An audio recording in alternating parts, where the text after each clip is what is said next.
We're going to call this meeting to order at 6:05 p.m. We'll start with roll call. Chris Durrett. Present. Position 2, Martina McNichols. Present. Position 3, Donald Atkinson. Present. Position 4, Damon Collins. Present. Position 5, Jason Black. I'm present. Position 6, Derek Dalmelin. Present.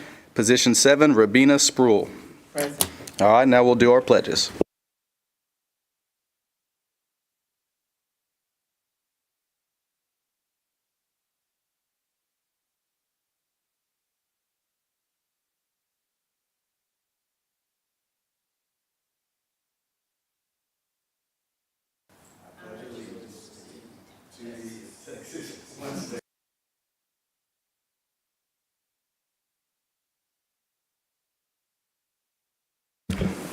Okay, we will now open up for public comments. Do we have any public comments from the crowd? No public comments? Okay. We'll move on past public comments. So our regular agenda, item A, presentation and discussion on the draft strategic plan. For that, we have Chad. Oh, there he is. Hey, buddy. And When you did the pledge, we couldn't hear that part, but we saw it, so. It's all you, brother. And I apologize for not being there tonight. I have gout like once a year. I don't know if any of you've ever had it, but you can't even put a shoe on or walk when you have it. I get it like once a year and it lasts about a week. So hopefully I'll be done with it soon. So let me show you. Let's see, let me share my screen. All right. So I have before you the strategic plan that we've drafted based off of the input we got about a month or two ago, like whenever it was we were over there and did the workshop where we had various ideas and so forth. And I believe there's also printed off copies for you. It's honestly easier to look at on your computer when you get home because there are links in it, which you just can't get from the copies. However, I know we sent some copies over, so feel free to have them as we go. But nothing in here should surprise you. Uh-oh, I hit the wrong button. Nothing should surprise you that's in here because we basically talked about all of it the last time I was there. So I'll skip the executive summary and go right into the main portion. So the big idea that in the meeting that we had with the city and the EDC both was the idea of maybe exploring a community center that had stuff to do for seniors, had stuff to do for kids, maybe even have incubator space and so forth in it. So we've got 3 that we might want you to look at. 2 are in Texas.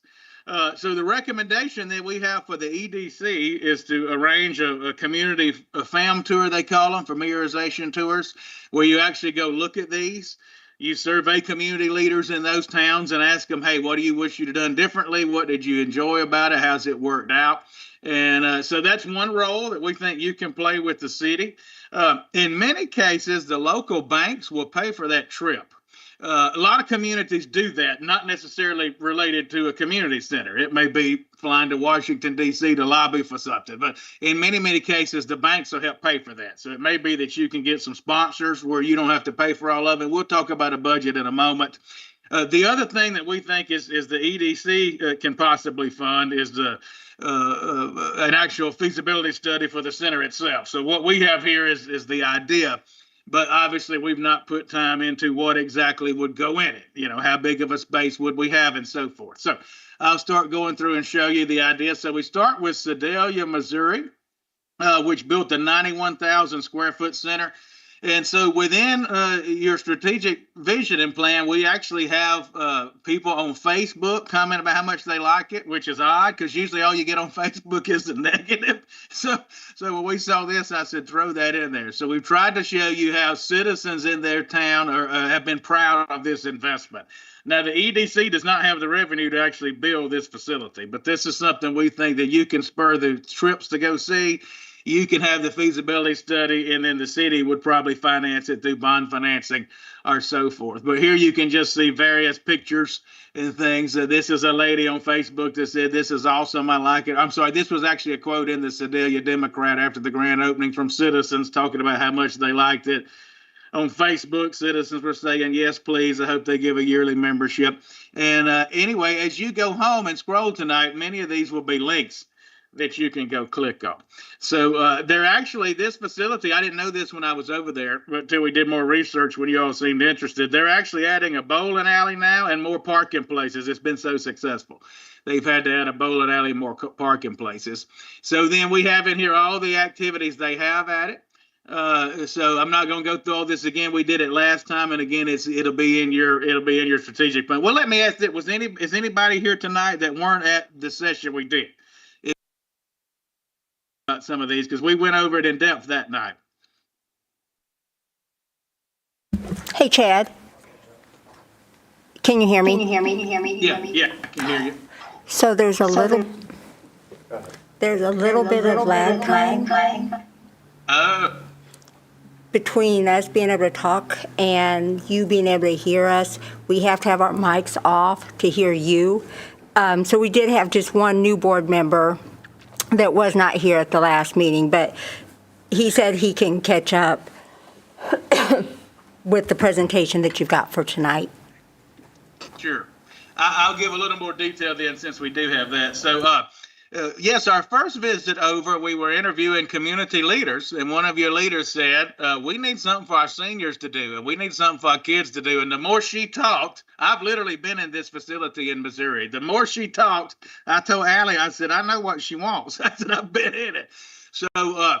So anyway, we came back about a month and a half ago, and we had a session with City Council, a commission, and with the EDC board, where we threw out all kind of ideas, many of which we threw away. We said that's not really anything we want to focus on, because there's only so much you can do. This is one that seemed to rise to the top that interested everybody. And so the idea is a facility that your current citizens can use. So not just something to bring tourists in, but something that your current people can use and be proud of. So this is the one in Sedalia, Missouri, and you'll see all the programs that it has. It has fitness classes. It has places for seniors to do all kind of stuff, from bingo to activities. It has a child care center within it, which is something that's a big deal across the country.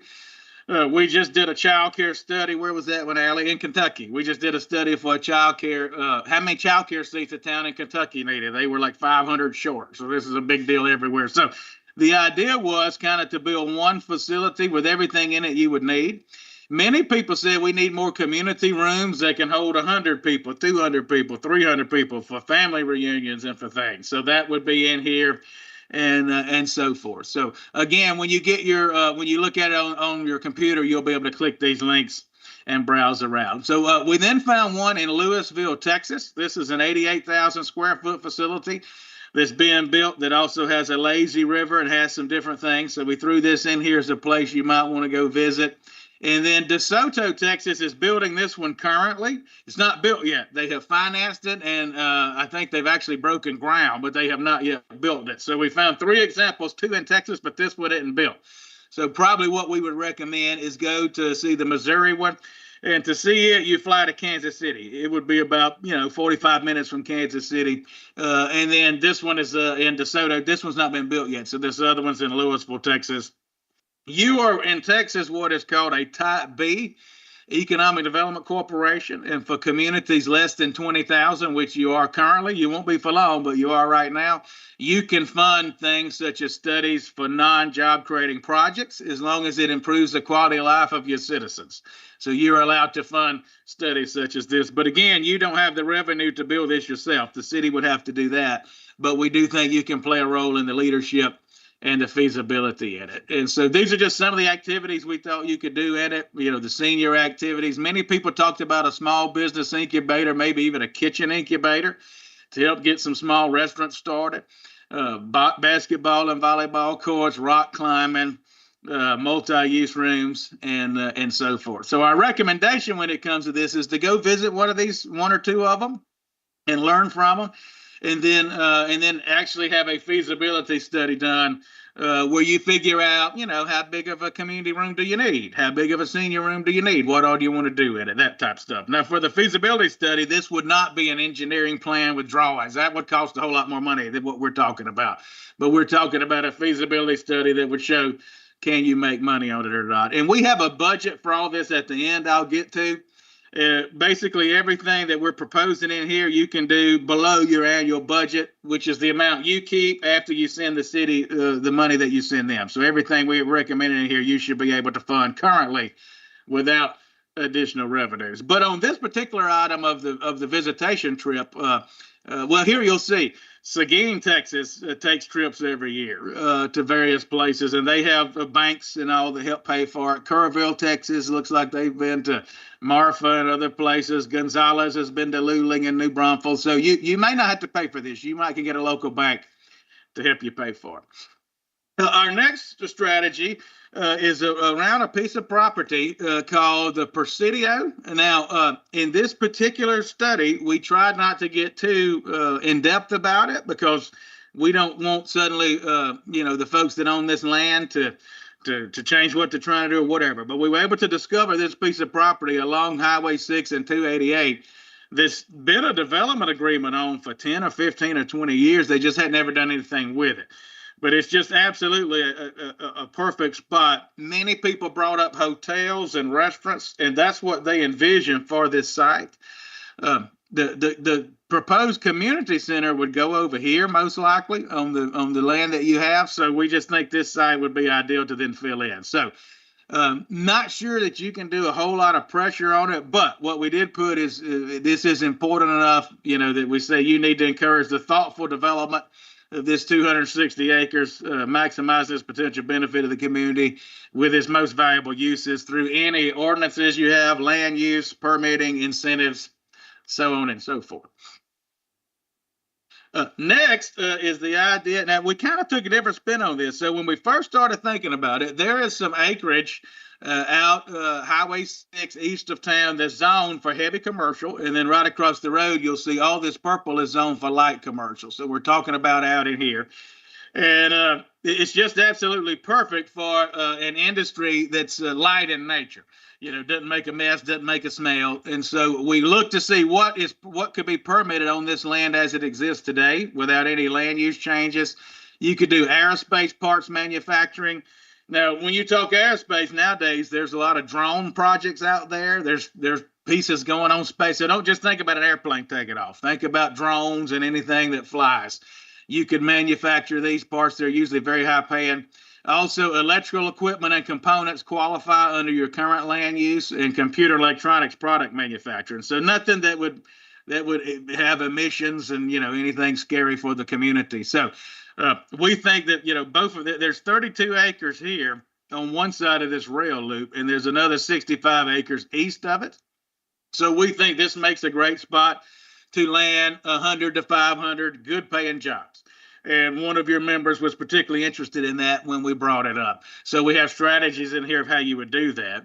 Also, we think, promoting the land across the road for the light commercial uses also is important. When we started looking at this, we asked ourselves, how much will it cost to run wastewater there? Because some of these tracts don't have wastewater, as you all probably well know. But then it dawned on us, if you land 100 job aerospace part, drone manufacturing company out here, you absolutely will be able to get grants from the state of Texas. You'll be able to get Economic Development Administration grants from the U.S. government and so forth to pay for that wastewater for you. So it's kind of the chicken or the egg. So we ended up reverse engineering this. We said, why don't we make the goal land a company at one of these places? We use that as our bait to go apply for the grant to get the money to run the wastewater. Typically, you have a match. I mean, the city would have a 10% match, let's say, but you can get a grant for probably 90% if you land a company out here. So we have two recommendations for this. One, the Brazoria Economic Development Alliance mentioned to us that they thought that they could get you prospects for this property. They actually brought it up to us. So one is to get it listed with them, let them know it's available. And then two, there are companies out there that actually will set you prospect meetings.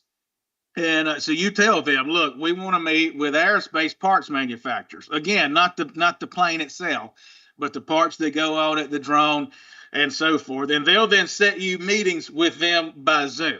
so that you can actually have prospects that you're literally Zooming with and trying to get them to come see your community in order to do that. So what we would recommend is actually contracting with one of those.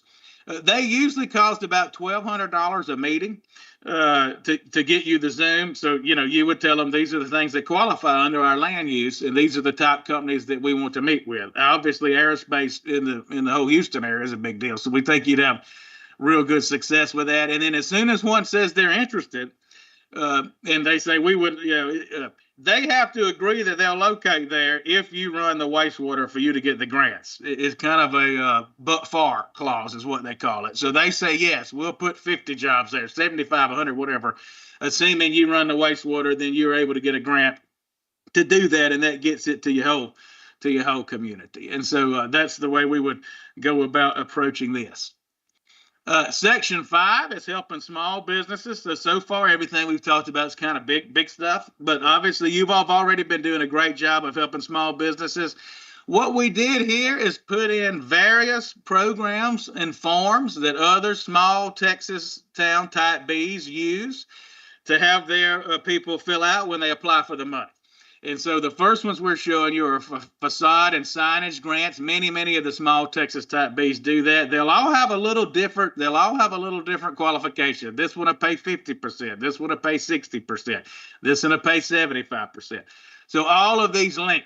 When you get this and go through it, all of these link. Allie, we need to make sure they get the one that links, because when I'm scrolling over, it's not showing a hyperlink. I may be using the PDF. So we got to make sure y'all get the one that links. But basically, you'll be able to click on all these and see the form that they have their businesses fill out and what will qualify. So these are facade grants and signage grants. All of these offer equipment upgrade grants for their small businesses, where small business can, anything from computers to equipment on the assembly line, whatever. So all of these, when you click them, you'll be able to see that. These have performance metrics with them, so you'll be able to see the requirements that they have. And then lastly, we just found some other, interesting programs that some of these towns offer. So Orange, Texas has a tourism and event venue grant. So if you're going to do anything with tourism, they'll fund up to $5,000. Navasota has a small business development grant where they'll do parking lot. They'll do anything for small business. This town will do demolition. This town will help you. Eagle Pass will help you purchase inventory. Now, again, all of them will have a limit. It may be only $10,000. And then this bottom one is tourism. But you'll be able to click on all of these when we make sure we get you the version that's not the PDF. And then this was an idea that we think ended up being cool and can make you money. This was an idea to create kind of an old town Manvel district where Highway 6 and 1128, in the northwest corner of Highway 6 and 1128.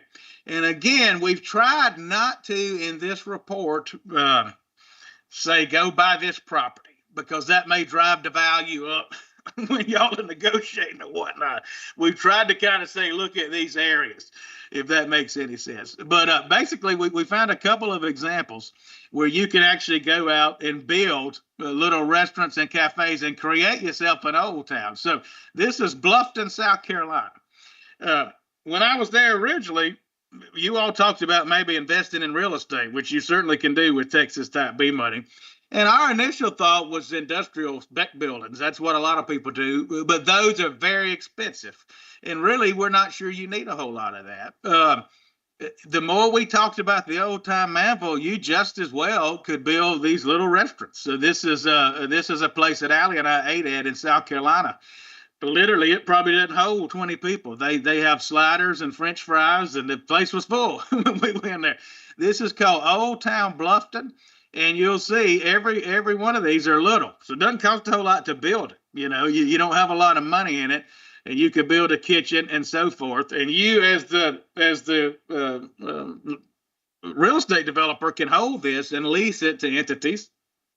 Wouldn't be real risky. If an entity goes out, your population's growing. Chances are you're going to be able to lease that to somebody else. It may be a different kind of restaurant, and certainly they're not all restaurants. There's art galleries and studios and so forth. So what we're thinking here is take some of the cash flow that you have. I believe we said up to $50,000 a year, to actually acquire property in this area and build small restaurant type, whatever it is that you end up wanting in this area to create this. What you're seeing in this Old Town Bluffton area is all brand new. When Allie and I, we literally were eating in this one, and I asked the guy who was our server, I said, how long's all this been here? He said, he said it's brand new. I said, what do you mean it's brand new? He said, this was all literally created. This isn't old 100-year-old buildings. This stuff was created. So our idea is $50,000 a year in debt service, which based on interest rates will borrow you up to about $700,000 in real property. And again, your balance sheet wouldn't change. Because your balance sheet, you're going to spend cash, but on your balance sheet, you're going to have an asset in that property that you're developing. And so our idea is maybe do one a year, and then 5 or 6 years from now, you got 5 or 6, and in 10 years from now, you have 10. This is Leapers Fork, Tennessee, where they've done a very similar type deal. Now, I have never been here. Allie has. Allie, I don't know if you want to speak up. She's in Nashville. I don't know if you want to talk about Leapers Fork. How often? So you live in Nashville, which is how far from Leapers Fork? It's about 25-minute drive. It's between Leapers Fork is between Franklin and Nashville. So Franklin, 25 Tennessee. minutes. And how often do you run down to this little area? I go there at least one Sunday out of the month. One Sunday a month. So, could be a similar deal in here. And what draws you to this?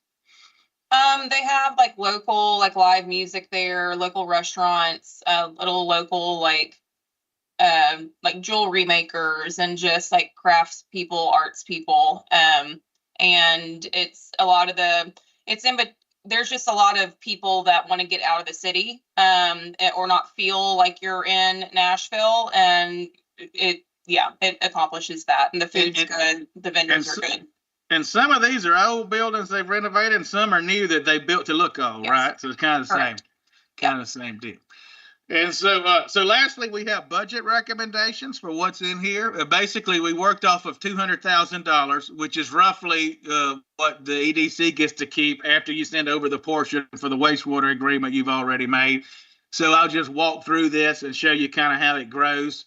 So we thought $20,000 for the learning trip where you go tour a couple of these community centers. And that may seem low, but I do think you can get a bank to help sponsor that, or other, other type institutions. You just look at some of the leadership trips. You call it a leadership trip's what you call it, and the banks will usually fund that.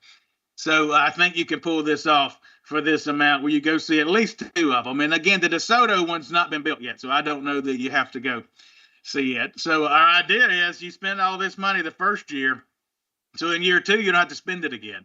So our idea is you take this $20,000 in year 2 and you save $10,000 of it in your cash reserves. You take the other $10,000 to put more in small business grants. So you're always helping the small businesses. We think you can have the feasibility study for the community center done for $67,000. Now, again, this is not a full engineer. This won't be building plans, but this would be a study of it to show you, can you make money or at least not lose money and so forth. And again, same thing. That would be the first year you spend it. You wouldn't have to spend it anymore after you bought it once. So in year 2, we would take a third of that money and put it in reserves, take a third to put in small business grants, and a third for debt services so you can build more of the Old Town Manvel idea. The third thing is to purchase 20 prospect meetings a year so you can promote that acreage out east of town where you can get your wastewater run. And we budgeted $48,000, so it's usually $1,200 a meeting, so that would cost you $24,000. But we budgeted an additional $24,000 to have a consultant represent you in those, since you don't have a full-time economic developer. You certainly could do it yourself or task with somebody to do it yourself, but basically that idea is that you would have a consulting firm that would take those Zooms for you when a company liked what you said and wanted to come to Manvel. The firm would come represent and show, and so forth. We've got $50,000 for debt service payments the first year, so that's so you could start buying property for Old Town Manvel, building your first facility, whatever you choose it to be. And then that actually can grow each year because you don't need number 1 and number 2 in future years. So we actually grow that so you can build out Old Town Manvel. And then lastly, we've got $15,000 in small business grants the first year, but by year 2, that grows substantially to $47,000 because you, again, are taking some of the money you spent in year 1 and 2 So you can keep helping small businesses. And then the last thing is your sales tax projections are expected to go up every year. So you should have more cash flow every year as you go. So what we would recommend is, any year you make over 200,000, you keep a third of it in reserves. You put a third of it in that small business fund to help small businesses, and you put a third of it in your property fund where you can buy more property. And again, you should always be growing your balance sheet if you do it that way. So happy to answer any questions. I know that's a lot to take in over a slideshow. Again, I'm sorry I'm not there in person, but just know if I was, I'd be miserable. So you wouldn't want me there. So I'm happy to answer any questions or go through it again.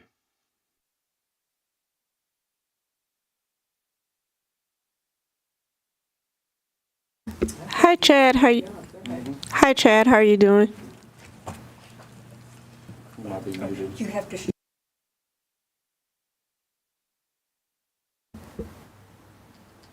That's on. Hi Chad, how are you doing? Good. I can hear you. Thanks for the presentation. I just had a question in reference to the leak report or leak study for the city. Will that be included in the PDF version also? As far as the retail leakage, Yes, sir. is that what you're asking? Yeah, we got this delay where we're talking over each other. I think you're asking retail leakage, and yes, we can include that. I don't know that we did because we ended up thinking the Old Town Manvel idea, or you kind of do one at a time. But yes, that's something we can literally run tomorrow and have that in here for you.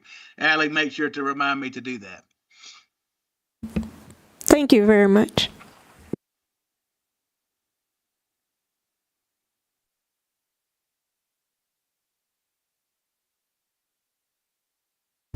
Hey Chad, it's Tammy. When you talk about the population for under 20,000, is that based on the census population, not the population that we know we are from the date of the census to today? Is that correct? Now I'm not a lawyer, so we need the lawyer to research this, but it's my understanding it goes official census to official census, which would be 2020 to 2030. So it's my understanding you will qualify for all that until 2029 or whenever the next official census comes out that puts you over the 20,000 people. So yes, you have more wiggle room right now to do things like, you would always be able to do the Old Town Manvel idea by investing in real estate for jobs, but you have more wiggle room now on like the feasibility study for the center and so forth than you might have when you get over the 20,000 population. The piece on here for the small business grants, is that more on the under 20,000 level, or is that any population? Oh, no, you can do that in any population. Okay. Any Texas type B can offer the small business grants, and probably some of the ones we have are over 20,000. I mean, we tried to find Kilgore's more than 20,000 as an example.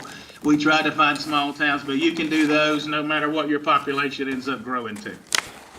And then my only other question, one of the things that was discussed when you were here was in the sense of recommendations, and I don't see this on the budget recommendations, was where you felt the EDC was regarding the hiring of a full-time economic development director and kind of the time frame. I see you had the consultant in here for the feasibility piece or the meetings, the prospect meetings.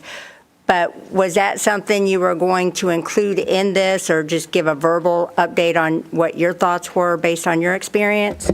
The will of the committee, we discussed that at the group meeting, and the will of the committee seemed to be not to hire a full-time person. So we did not include that for that reason. I think when we all first started, we thought that was probably the way it would go, but by the end it wasn't. I think the committee ended up thinking that, they'd be better off to spend the money on this property development, because as you do this Old Town Manvel idea, this will generate cash flow for you. So you not only will build this building, you'll start leasing it for fair market rate. And so that'll generate cash flow for you. So most of the people, it seemed that certainly they can outvote me right now, but it seemed like they did not feel the need for a full-time person. Now, 2 or 3 years from now, as you get all these programs going, you very well may need it, because you may need somebody overseeing that real estate development and recruiting people and so on and so forth. But I feel like the will of the committee, at least that night, was not to do that. Thank you, Chad. And Chad, I think one of the considerations with having a budget for a full-time staff person was, with the 90% going back to the city. So that's something that you would kind of, mention that we were going to look at. And so I'm kind of curious what, the next steps are as far as seeing how that might factor into our future, projections and things like that. So basically, you've only got 200,000 in free cash flow. Roughly, that's a rough number, after you send the money to the city that's been committed. And I think the reason we came down on not hiring the full-time person, we do executive searches. That's the business we're in. And I would tell you, to hire a difference-making person, you're looking at 120 to 130,000 at least. Allie, do you think it would be more than that?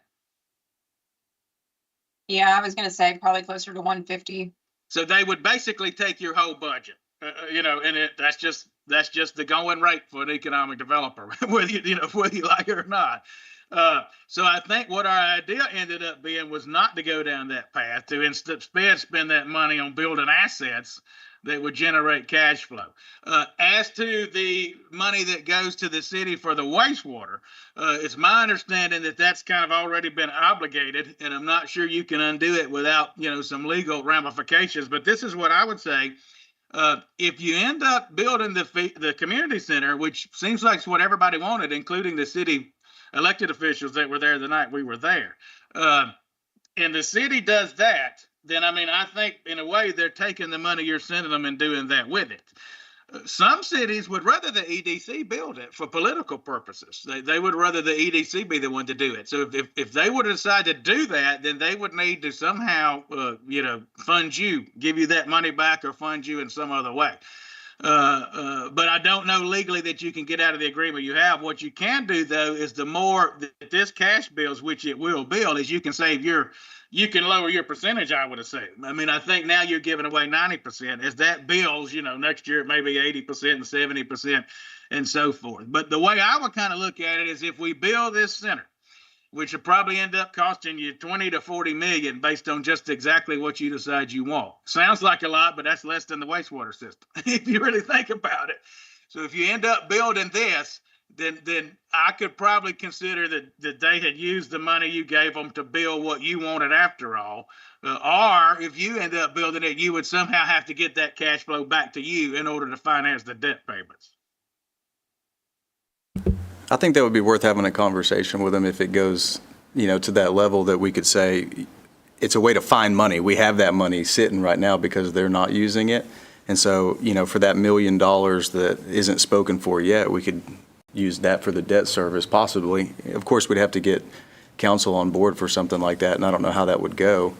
But right now, that money's just sitting, not doing anything. And I think we're around $1 million a year is what we have committed for the wastewater treatment plant. Is that generating interest? Right. It is right now, yes. I think your sales tax collections in 3 or 4 years is going to be $1.5 million. So your chunk's always going to grow, as you go along. And the more of these buildings you build, you'll get cash flow off of them also. I was just going to point out that, in our conversations about building those buildings, we're really trying to kind of be our own self-funded unit by doing that if we own that real estate, rather than having to rely on the sales tax that's coming. I think somebody told a story about that they don't have to go out and get money from anybody because it's all coming in. They're generating their own revenue by owning those properties and renting them out. Several economic development organizations, and they've typically done it with industrial buildings, but you certainly can do this very same concept that you have, and it's cheaper to get into because you're building much smaller buildings. And yes, there's one in Kentucky, for instance, the economic developer I know well. He got a new mayor, and I asked him, I said, how are you getting along with the mayor? He said, Chad, it don't matter how I get along with the mayor. And I was shocked because I've never heard an economic developer say that. I said, what do you mean? He said, all these buildings in our industrial park, we own them. And he said, we financed them over 20 years and they're all 20-year-old. They're all paid off. And that cash flow comes straight to us. So, yeah, I can show you multiple towns that have done that. But our idea with you is you do it on a smaller scale, but you drive the commercial growth and the retail growth you want, which is, it's a lot cheaper to get into. It's less risky, but it's the very same concept.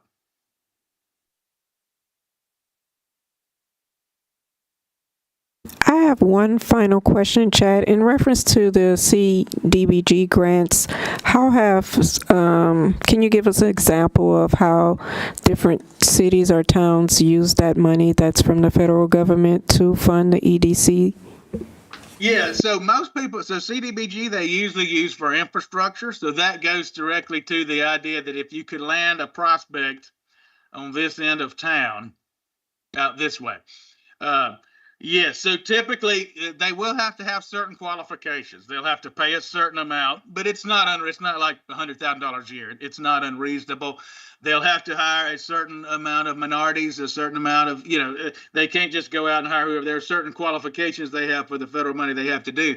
But usually you can get up to 90% of the wastewater and any other infrastructure paid for. But you have to get a company that says, I will locate in Manvel on this property if you run the wastewater. That's what you have to do. It's the chicken or the egg. And so, but we think that property is good enough, you can win something there to do that.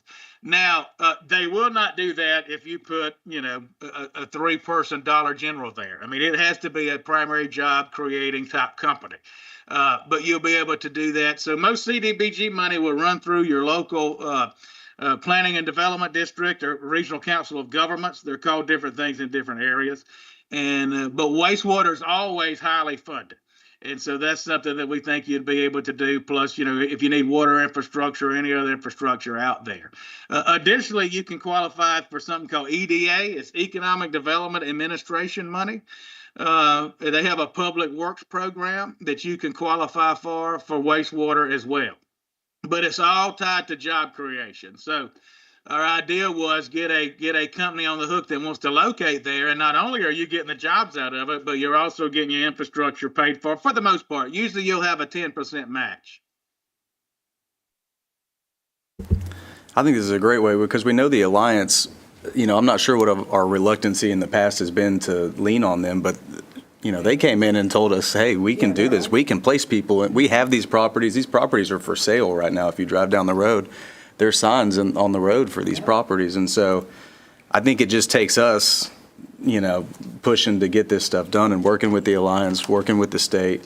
I think that's the direction we've been moving in. And I love it because I think, this study, Chad, thank you for this study, by the way.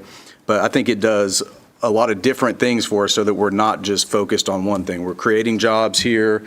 We're doing the Old Town Center here. We're still got our small business grant. We're not having to say we can only do one of these things based off of our small budget. We're able to do a little bit of all of these things. And as they grow over time, we'll just continue to be able to grow those projects.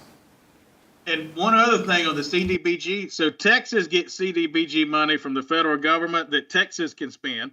That's one pot of money that would come from the state of Texas. But then there's also a whole other pot from the federal government. So really all three of these, right now, the most money I'm seeing spent in the country are on two things, wastewater and high-speed internet when it comes to economic development. There's just money for that. So I just feel like one of these areas, you would have the opportunity to get the CDBG money in order to pay for that. And another thing here we talked about a little bit is if we develop the furthest property and get the grant money for the furthest property, now the whole line is all the way to the end of the city for us. So to me, our priority needs to be as far out as we can go so that we can get that grant money to do that, and then we can develop everything on that line going back towards the middle of the city. And the smaller the population, the less jobs you have to get it. And so I'm not quite sure. I don't know the ratio in Texas. I'd have to look. But I mean, you may could get this for as few as 30 jobs. Again, you're not going to get it for a Dollar General. But if you landed some 30-job, pretty high-paying drone manufacturing company, I can just about tell you'll be able to qualify for that money with about a 10% match.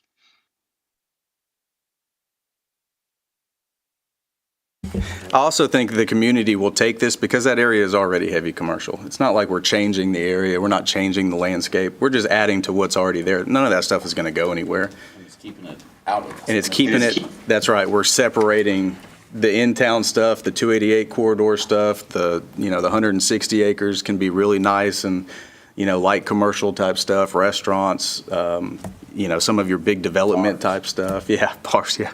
And in that side of town, it can be our jobs creation side. If we can put $100,000 jobs over there, where are those people going to be spending their money? They're going to be doing it all over town, right? And it's the chicken and the egg, right? We got to start somewhere. I love that side of it. I love that idea of it. Obviously, I was pushing to try to get job creation. You could tell that I'm passionate about that. But I just think that that's right on the money for what we need to be focused on that side of town. And these three particular uses qualify currently under your land use ordinances. So there wouldn't have to be any public hearing on that. You'd still have to, flood control and so forth. But when it comes to just pure land use, and again, most places we go get excited about airspace. I don't know why, but they do. And but again, don't just think of the airplane. There's a lot of parts that go on other things that fly around that I think could be made there, and wouldn't have any emissions, wouldn't have any noise, wouldn't really have any bad effects, and would be real good high-paying jobs.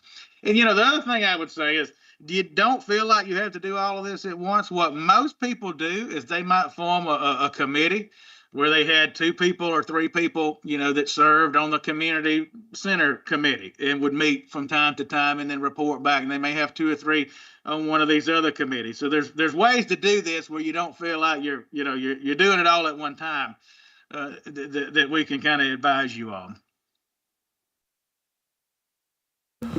Now, Chad, I see there's just one page you didn't get to, the very last page. Is there something with the election map, I guess it looks like?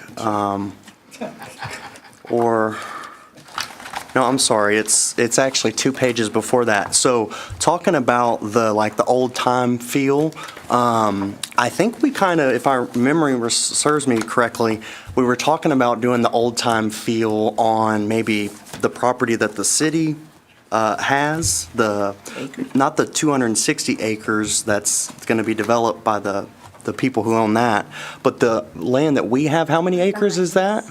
Are you talking about the 160? The proposed community center.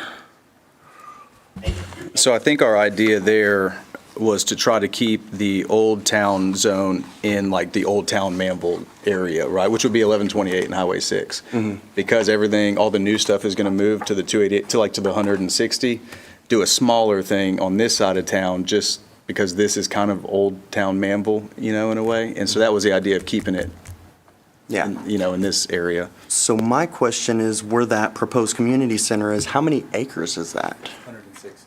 That's 160, and then they've got 260 adjacent to that. Okay, wow. Right. The city owns the 160, so that's city-owned property already. Got it. And so, Chad, with the community center that we're talking about, how many acres does these properties that are shown here? I can see the square footage of their buildings, but how many acres does something like that usually fit on? They vary, but most of them I was looking at, if they didn't have, now some of them have amphitheaters with them and ball fields, but if you're just talking parking in the facilities, most of them were 20 acres or so. But some of them had ball fields and so forth where you end up taking the whole thing. But yeah, our opinion is if you do that there, let me get back to my map. If you put that there, that's going to drive so much activity that then this site really becomes very attractive. And so you just want to make sure through land use and zoning ordinances, which would be really more at your city and planning commissions than you guys, but you want to make sure that you get this, you want this developed to the highest and best use. Well, I think what you don't want to do is have somebody come in here and just build a bunch of more houses that are all the same as every other house in town. I think you really want to make sure you put hotels here, you put your nice restaurants here. If you ever get liquor passed, I think there will be certain restaurants that want to go. That is not in this study, but just our opinion. But I think that this site becomes very, very attractive if you do that there. Where we're thinking for Old Town Manvel is down in here. If you can see my cursor, I don't know how well you can see that. And there are multiple property owners back there. The city does own a small piece of property kind of behind City Hall and where you all are sitting now. There are then multiple other pieces of property that's, 2 acres here, 3 acres here.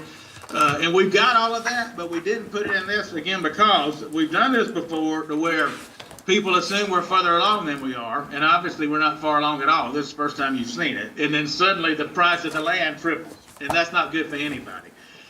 So we don't want anybody thinking, oh, we got to have that one piece of property. But the general idea is put it in here. But if you're looking at doing it every year as you go, it really wouldn't matter where you started. You'd probably start on that city property that's kind of right in there behind where you all are sitting. So just to clarify, Chad, our priority for the 260 acres that's already a private development is to not let it go residential. We want to keep it commercial. That's where our part comes in. That's what I'm saying. Now, we didn't come flat out and say that, but yes, we're saying you want this to be developed to its highest and best use. It's just the best piece of property in town when you really think about it that's not been developed, and especially if you do that community center over here. So what we're saying is use any and all powers that you have, that the city has, that the planning commission or whoever has, just to ensure that it's developed to the highest and best use. I mean, it is an ideal spot for a very nice hotel. And I mean, if you've got your community center over here that has rooms for family reunions and so forth, I mean, it's just all going to make a lot of sense. But currently there's a development agreement on this, but it's literally 15 or 20 years old. They hadn't done anything with it. So you just need to, as that agreement comes open or any authority that you have, again, you can't tell a private landowner what to do, you can't make a private landowner go develop their land. We understand that, but just any authority that you can have, you want to use to try to see that that's developed to the highest and best use. So one thing I'd be curious for the committee to kind of talk about a little bit is looking at the Old Town Manvel idea on the map. And looking at the images that have been put together here, it's more individualized buildings, and I think what the concept we were discussing before. And so if that 160 acres is only going to be used up, at most it sounds like 25% for a community center, that still leaves 75%. And I kind of wonder if the idea we were talking about of it being, not so much individual buildings that are pretty small, but it being something that, although clearly not just an EDC project, being something, I think, basically what I'm trying to say is it seems like the two ideas that we had are kind of being meshed into one. One idea was us investing in property, building things on it that can generate income for us. And then another thing was a place for the community to, have their activities and things like that, have some shops and restaurants and things like that, and it have that old-time Manvel feel.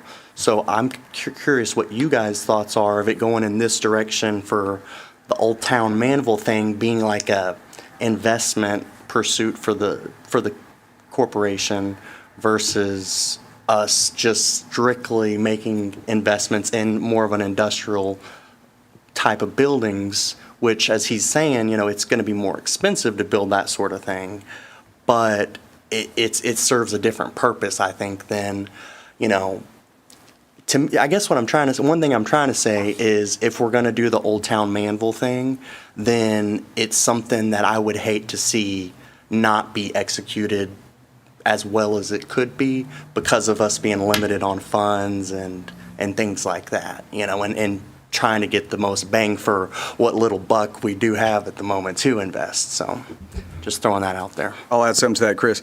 The 160 acres at one time had kind of a master plan already. That was commandeered from, we would not have a hand in that. The city has that. And so they had a plan for a hotel and ball fields, moving City Hall over there. So we wouldn't really be able to play a part in that development. And it would be more like, if it doesn't change, if the plan doesn't change, it would be like a bigger, more expensive development, right, Tam? You can probably add to this because you've been around and know this stuff better than I do. But it wouldn't have the old town feel unless we got in their ear and changed it. But under what they're imagining right now, it would be bigger stuff and a lot of city-owned type admin and things like that, right?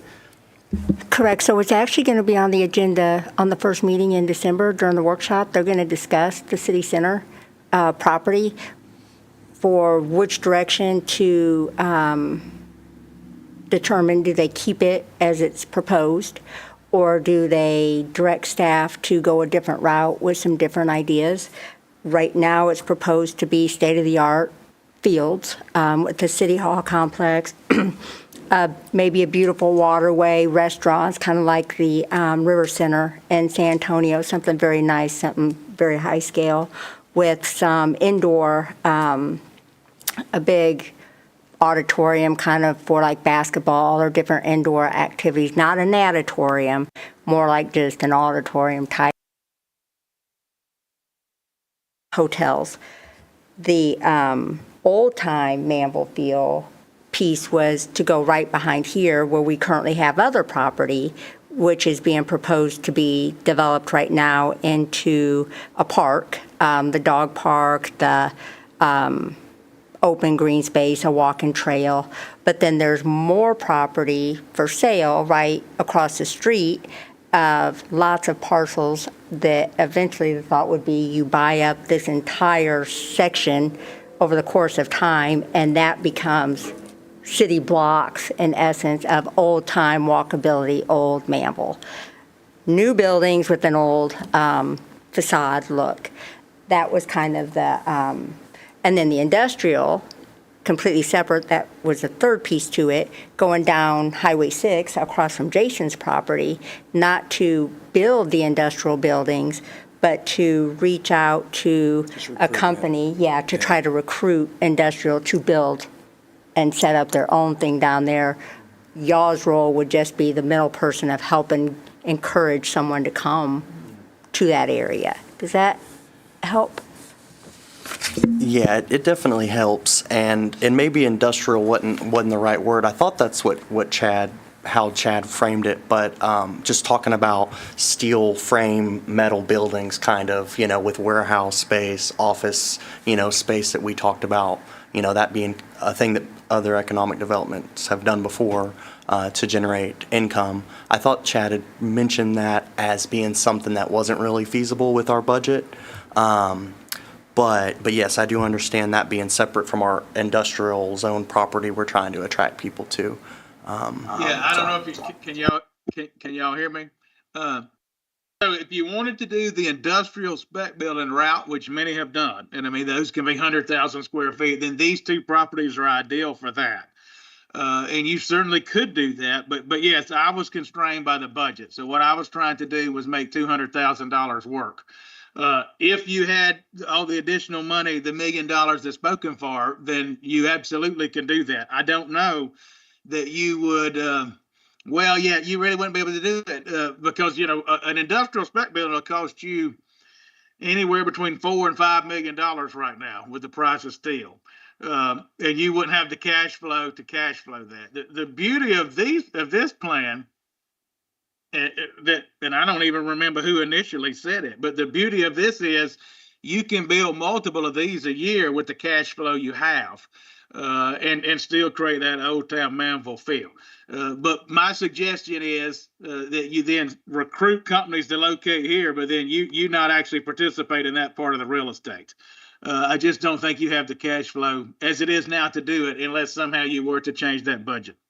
And then what I have seen out here, and you all gonna know this way better than me, but I do think I saw some schematics, and what was proposed for the site out there was very modern looking, very nice looking, rivers and so forth. I mean, I think if you put the community center out there, you're gonna have other stuff fill in naturally that you wouldn't have to own. Plus the admin of the city and so forth. But what I had saw, that was all kind of very good looking, but not that the old town's not good looking. That was all new looking. Let me put it like that. And so that would kind of create an area here that was totally different from this area down here. But yes, to your initial point, what I was constrained by on the real estate is figured out what can you do with the $200,000. That's what I was trying to figure out.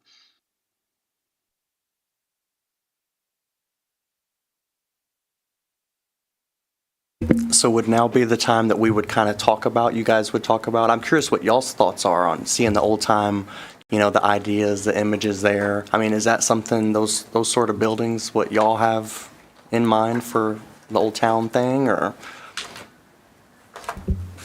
I think for me, that's kind of what I envisioned it, and having local vendors and things like that are local sourced honey, for instance. Maybe Derek has his honey over there for sale, or, like Allie said, the jewelry, she drives 20 minutes at least once a month to go get some of those local sourced products that you're not going to get, in the 260 or in the HEB property, right? Because those are all big box store type places. Mm-hmm. And that whole side of town, that's what it's going to be, is big box store type places, right? You're going to have big, nice, cool things, but it's just a different feel.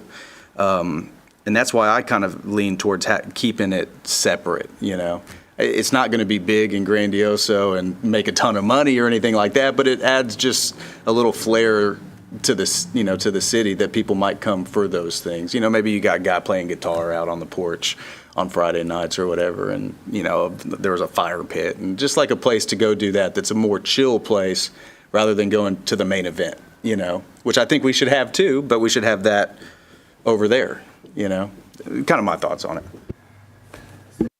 This example in South Carolina, they've got 15 buildings within 1 square mile. To just give you an example of the scale, the scale. And so the night Allie and I were there, what was it, Allie, a Friday night? And I mean, there were people, we literally had to, it took us a while to find a parking place. This was just a random Friday night. So I don't know how many they could fit in these 15 buildings, but we had to park quite a ways out and kind of walk in.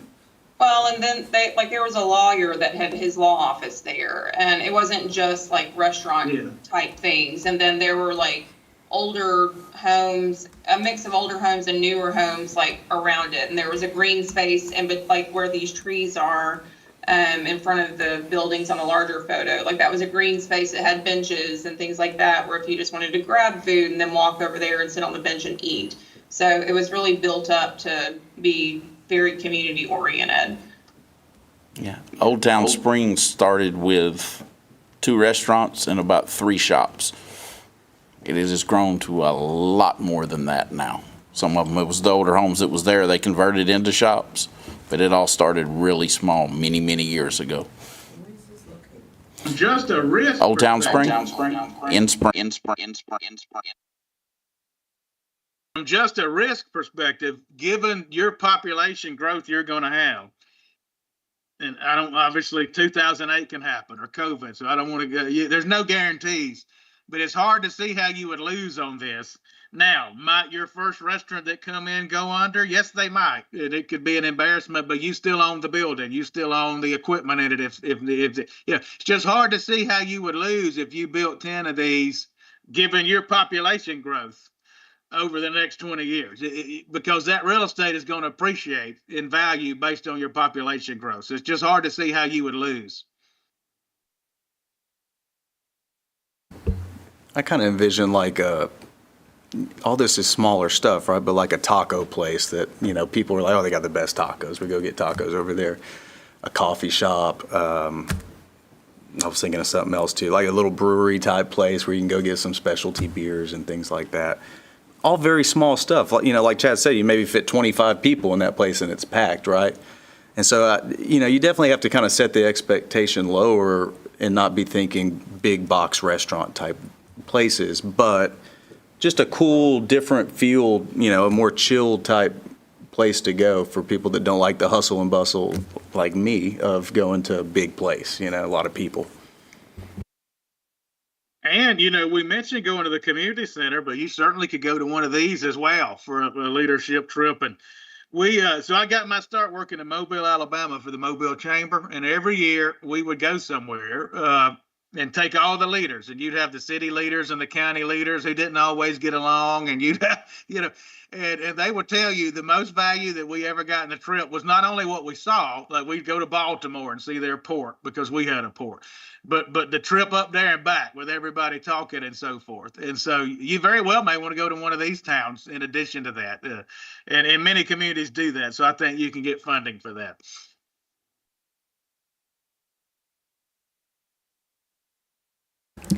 Hey, Chad, So, looking at the plan, there was going back to the small business grants, the matching grants for the different, whether it be for, hold on one second, let me get to the page. For the signage or building upgrades, or the grants for equipment, or, what was the other one?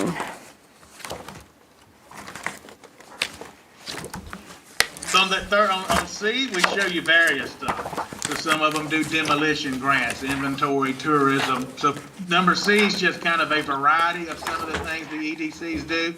A is facade and signage, and B is equipment upgrades. So with that piece of it, and looking at the budget, is the concept for the new business promotion then, or right now, the city attorney, when he talks about it's either, bring in jobs or bring in new business to the city, not necessarily business that's already here unless they're expanding to add new positions.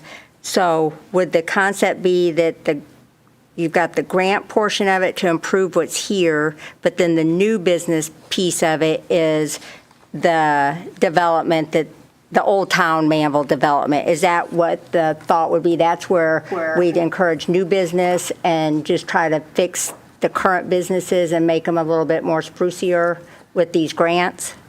Yes, you could do either way you want to do it. So the facade grants, the facade grants I usually see don't require brand new jobs, but they do require that you won't lay people off. If I got 5 people today, I can't have 4. I have to pay a certain clawback back. In most of these, when you click on them, you'll be able to kind of see some of that.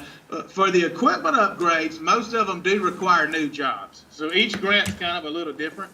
But for the equipment upgrades, most of them require that you're going to have to at least create, 1 or 2 new jobs. I would not limit any of these by geography. In other words, I wouldn't tell one, if you go to the Old Town, if we do that, you get this over here. I would make it citywide. Otherwise, you may have people get upset over that. But yes, basically we got 3 different pots of money, and then eventually we think you can promote that. We actually talked about building a website to promote that. Allie and I did, but we thought that really probably would almost happen in year 2, because in year 1, you really only got $15,000 for this effort. But by year 2, it's up to $50,000. I mean, that's enough to help a lot of small businesses. And I'm an entrepreneur at heart. So one of the things I was trying to do was get as much money for them as the big guys, if at all possible. So in year 2, you may build a website. It'd be very simple. It wouldn't take a lot to build it. That would say, hey, we're here to help our businesses in town already. We want your signs to look good. If you need this, if you need help buying equipment, so on and so forth, and then point them to these places. But Tammy, what we wanted to do was give you some examples, and I think the best thing is maybe you browse through some of these forms, see which ones you like, which ones you don't like. You may look at all these and go, I really like Tomballs. But what I told our team to do, I said, let's give them as many examples as we can, just so you can just see what others are doing and see which of it you like and what you don't like. So and that's why I was asking, because that piece of the conversation right now is people come in for project requests. We have our project application. It's very old. We've not made any updates to it, my goodness, for 20 years. But the piece being some sort of grading scale so that it's not just, oh, we haven't given any money this year, so sky's the limit, you came in at the right time type thing, that it's very, that was why I was asking that. Yeah, I would certainly have some sort of a scale. Like on these, you'll see, but every town's a little different. So Floresville will do up to $7,500 for a project. Cameron will only do $5,000. So I would have some sort. Look, Kilgore will go up to $20,000. I would have some sort of scale, particularly the first year. And maybe we can grow it as your sales tax goes up. But I would not limit it to a certain part of town. But if somebody wanted to put the taco shop in the building that you all own, the EDC in Old Town, and then certainly I think they could qualify for some of these. I don't think there'd be anything wrong when it comes to that. But most towns have grants just to help a small business spruce up, which really don't require new jobs, but you also can't have less jobs. But then they also have grants for equipment if you're going to employ people. And once you browse through these, you can see. Now, I would not have 15 different grants. I would find, the three I liked, their farms, and kind of, mimic after them. And then as your revenue grows, I would up my limits. 4 years from now, I'd have a higher limit than I have right now because your revenue is going to grow.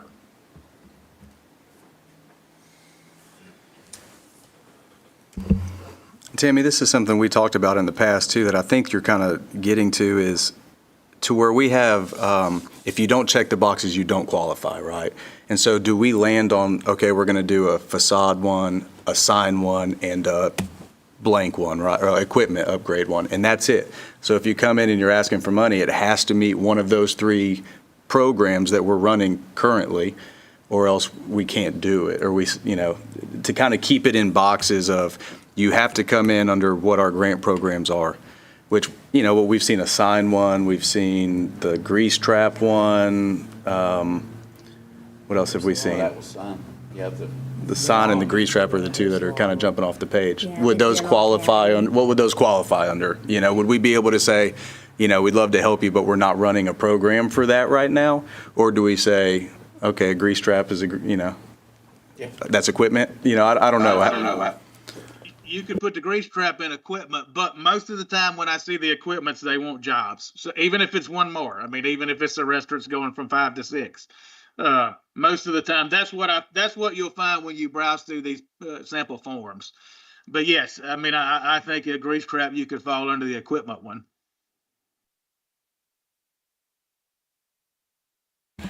So just to make sure, sorry, Chad, that looking at the budget recommendation, then it doesn't necessarily open the door. It's got, of course, the business grants, but not necessarily the,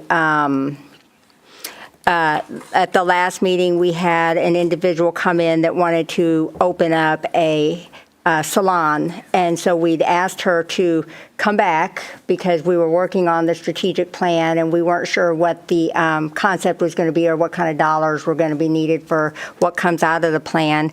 For the most part, I can't remember the total dollar amount she wanted. It was a good dollar amount to bring in a salon that would, sales tax-wise, that would be from some of the products she was going to be selling at the salon, but needed some equipment in it, some remodeling expenses put in there.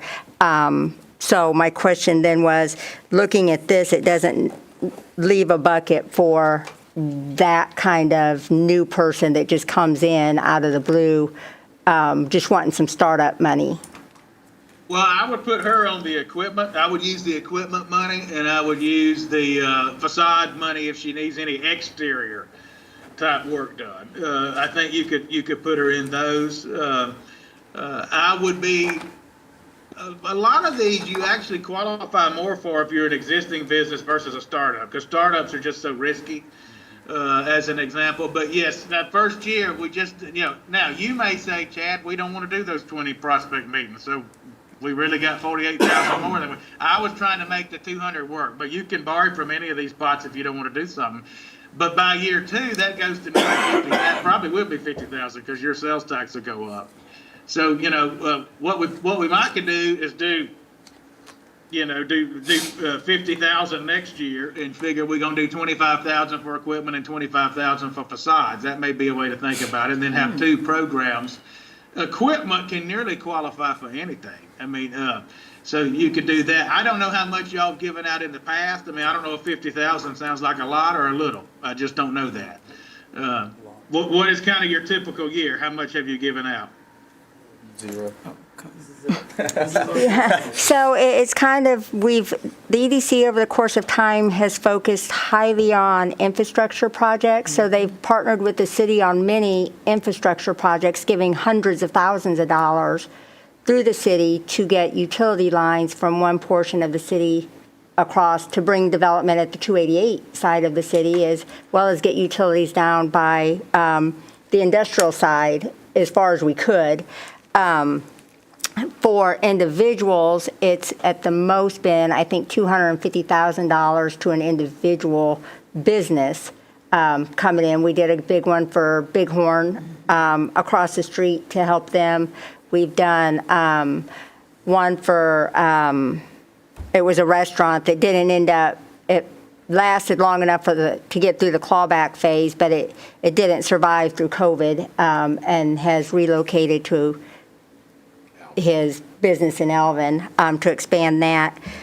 But I guess that the piece that we really lack, and I don't know if that's something separate from this, is what we could put together, if that's a separate piece of something that we could entertain your assistance on really coming, since we don't have an economic development director, as we get every project request for the most part comes to the EDC, because we don't really have, it's not for me to say, oh no, that doesn't really fit the bucket of bringing in sales tax dollars, or bringing in jobs. So we bring them to the EDC, but something very specific that the EDC could, as volunteers that are appointed, and it changes every 2 years, every year possibly, as their terms roll up, how somebody sitting here could still keep the same goals as the current people that would be adopting this plan, with new people coming in the city, knowing that we have an economic development corporation.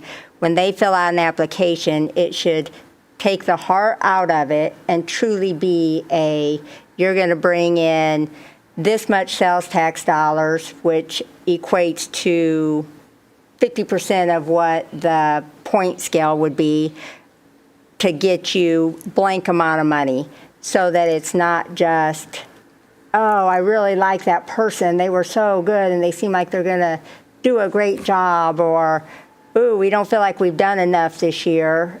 That's the only person that's come to us. Let's just give them everything they're asking for, whether they are really a sales tax producing entity or really going to bring in what kind of jobs. Do we want the $20+ an hour jobs with benefits, or just the fact that you have 5 employees make a minimum wage? Does that, there's no scale for the board to truly be able to justify who they're giving the money to. So what I would recommend is the facade grant to any business, that they, let them apply. Because the thinking behind this is, the nicer that looks, the nicer your town looks. So you're really getting a benefit out of it. That's the thinking behind that. But then I would probably have a secondary pot that I call my equipment program, that did have job requirements, it did have salary requirements and so forth, where you could show the sales tax return that you're going to get from that, because you're not going to make money off of equipment in a business, but you will make money off the sales tax, whereas the facade grant spruces up the town. So that's probably the way I would look at it. I will go through all of these again and find the one that I think has the best formula, in other words, to go down and look at it. But what you don't want to do, particularly on the big ones, because we also do site selection, and I've seen this happen, where the incentive, they call it a grant, but it was really a forgivable loan, and it ends up being looked at as debt. You don't want, like the $250,000 one you did. I don't know anything about it, but if that's set up with so many clawbacks that I've seen businesses have to show that as debt on their books, and that might affect their financing. Now, these little grants, that's certainly not going to be the case. But if you get into the big ones, I have seen that, to where you almost need to treat them totally differently if you get up in the $200,000 and $300,000 and $400,000 range, because if they have to show that as debt on their books, that could affect them in other ways. Oh, go on. So Chad, have you helped develop a scorecard or something for other EDCs? That way, whenever somebody's coming in, we can kind of have, a way of putting down the facts of what it is that they're asking for, and having a way of judging them, and, being able to look at it that way? I have not developed one of those, but these kind of are that when you start going through them. So what I can do is, I kind of helped Gonzalez change one. I didn't really develop one, but I helped Gonzalez edit and come up with a better one. So what I can do is go through these and find the one I think's best for what you're talking about, and say, I really like this one. But on the facade grant, I would make these pretty low, $3,000 and $4,000, because that still helps your town. And all of these, you don't just hand them money. They have to get it done and bring you an invoice that shows you the work was done. You don't just hand it to them. But in most Texas towns, I think the way they think of the facade grants are, these are low, $25,000 and $3,000 and $5,000. where you don't have a whole lot of clawbacks because you are helping improve. But when you get into the equipment stuff, you really do need to look at clawbacks. But I wouldn't do it. I mean, if I were you, I wouldn't do a $250,000 one unless I took a lien against the equipment myself. To me, that once you get over a certain amount, you're talking loan, not grant. And so there's a certain threshold where you don't want it to be too difficult, or you'd rather just literally call it a loan where you have a stake in it. I can do is go back through and kind of pick one or two of these that I think suits you best and show you what their scorecard is. I do have a question, because Tammy, as she said, the salon that came in, it was $50,000 they were looking for, which you said really is not a lot. And what she presented was actually a pretty good case as far as the people that would be employed and the salaries. And my thing is, we did suggest her to come back, but should they, what do you suggest? I just want to know, because it doesn't make sense for people to come back and their time be wasted, or our time. I hate to use that word, time be wasted, but when someone comes back, they're generally looking for, to get what they've asked for. So my question is, what is your suggestion on that?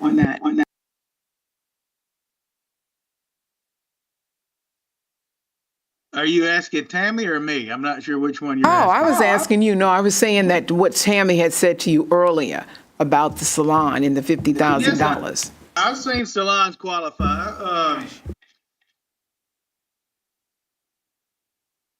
I say this having started my own business, so it sounds mean, and I don't mean it that way. Startups are risky. I would rather give bigger money to companies that are already existing because they already have a customer base. They've already proved themselves to some extent.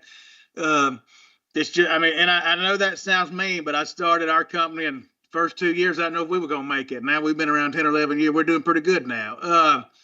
Certainly I would support that to some extent. I mean, I would have to know more about it to say, maybe I need to do the scorecard myself, whether that's, 40,000 or 50,000 or whatnot. But certainly I would support, at least with the facade grant and so forth. And then are there other salons of a similar quality in town, or would this be kind of such a nice one that it would literally get people driving in that weren't, going to the salon before? I would also look at that. Would it literally bring more people into town that wouldn't come because it's here? And I don't know that without knowing your salon business. Okay, because basically we don't have it in our city. We really don't. It would be the first. So, and it would generate a lot because it's a lot really, it's minority company and minority business and the monies that it brings in. I'm just going from other areas. If it would be the first salon you have, then yes, I would look very favorably upon it. Changes my opinion. Thank you. On this, I think too, what I see a lot of these is there's a cap on it. So let's say that we had a $10,000 cap on equipment, $5,000 or $3,000 cap on facade, right? And so if the salon owner came in and she said she would only qualify under the equipment, right? Based off of what we're looking at here, if we had a cap, it would be whatever that number is, whether it be 10,000, 50,000, whatever it might be. And then, Chad, I think one of the questions that everybody keeps asking is, for 50,000, how many jobs should $50,000 create? Is there a conversion there that we can just kind of calculate that to get return on investment, we need this many jobs per this amount of money? Right. The answer is not simple. However, yes, there is a calculator, and so the University of Southern Mississippi has a Masters of Economic Development program, and we pay them to do research for us. And they have a cost benefit calculator, whatever it is, and you put in the investment, how many jobs it is, what type of company it is, and whether or not there is an existing company there. Because if you already had a salon there, that changes this equation, because now you've got to determine, okay, is this new salon simply going to take people from that one? If you don't have one there altogether, this is literally going to be all new tax in. But anyway, yes, it'll spit you out a number at the bottom of it. So what we could do is have that run for you if you send me the information. And it's, I mean, it is an academic process. It's no emotions in it whatsoever. But your question's a good one, but it literally varies based on every single scenario. I will give you an example. Studies have shown that people would drive further for a Chick-fil-A than they will for McDonald's. I mean, they're both fast food. So if you just said fast food, you think it's all the same. It's really not. You'd be surprised. And so, but yes, what we could do is have them run a salon in your city and send me the investment they're looking to make and so on and so forth. And it would give you a return on investment calculation. So Chad, another question that was brought up with the application was the impact that not receiving EDC funding would have on the project. And it was made clear by the applicant that they would be moving forward regardless, that they had secured funding and whatnot, but basically that they were just trying to obviously keep their, expenses down, their costs and things like that. So, I didn't know how much that factors into your consideration for such a thing. That would make me more inclined to do it, that they had their financing in place. I mean, if they can show you that they have you wouldn't want your money to be the only money that made the deal work, particularly for a startup. But if they already had financing in place, that would actually make me feel better about the deal. Particularly because, again, let's say you do 50,000, and let's say that you have 5. And many of these do, like, Tomball, Texas has clawbacks. Let's say you have 5 things they have to hit to get that relieved. Then according to who their accountant is, they very well may make them show that as debt on their books. And so they need to know that ahead of time. So I often, particularly with the facade grants, advise communities not to make it too difficult. But again, you're talking less money because you don't want to get a business in trouble from an accounting standpoint of something they never thought about. They thought it was a grant, but it's really not a grant. If you got to pay it back to a certain amount, what it is a forgivable loan. So for these, I would make them pretty easy. If you cleaned up the place and put your facade in and your grant in, so be it.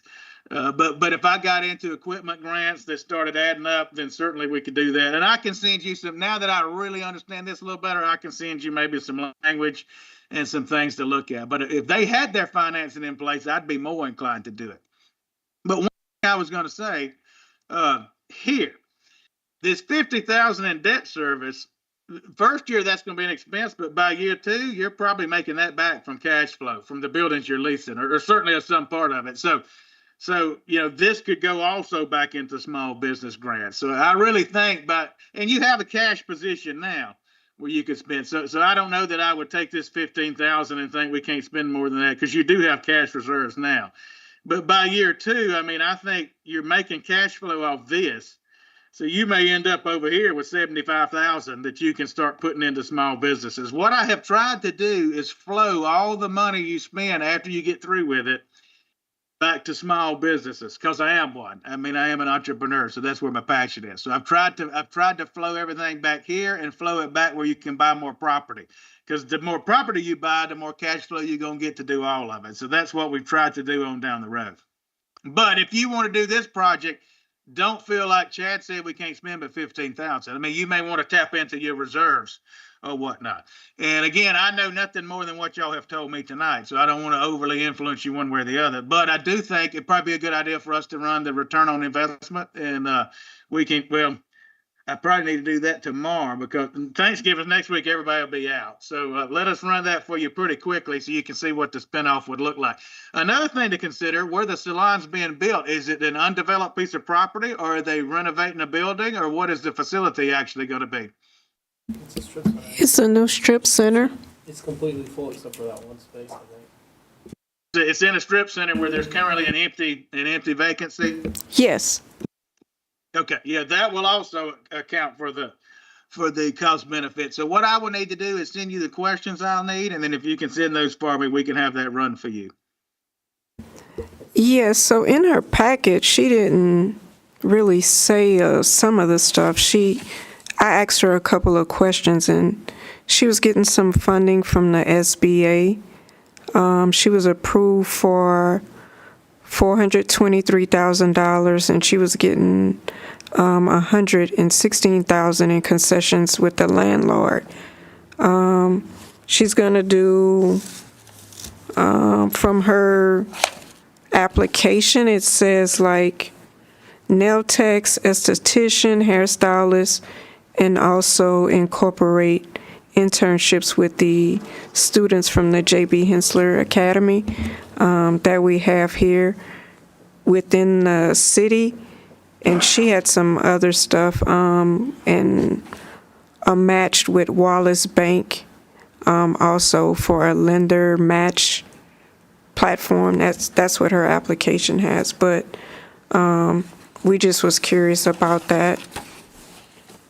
Yes, well, that's my initial inclination, but then I'm happy to run those numbers and give them to you.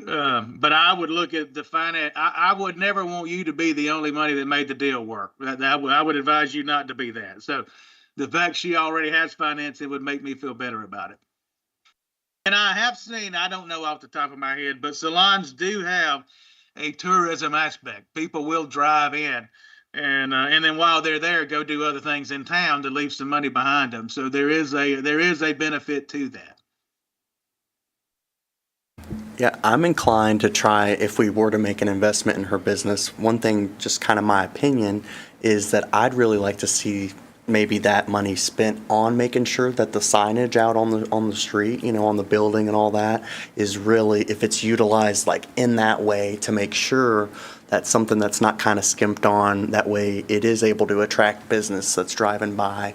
When you're putting a name up on a building, sometimes people just have like a vinyl banner to start even, sometimes it's smaller, something like that. So especially because we know that she's going to be able to, secure the funding without our investment, maybe if we did specifically say, hey, we can help with your, facade and signage, to make sure that name on the building is really well lit, really big, and just, as good as it can be,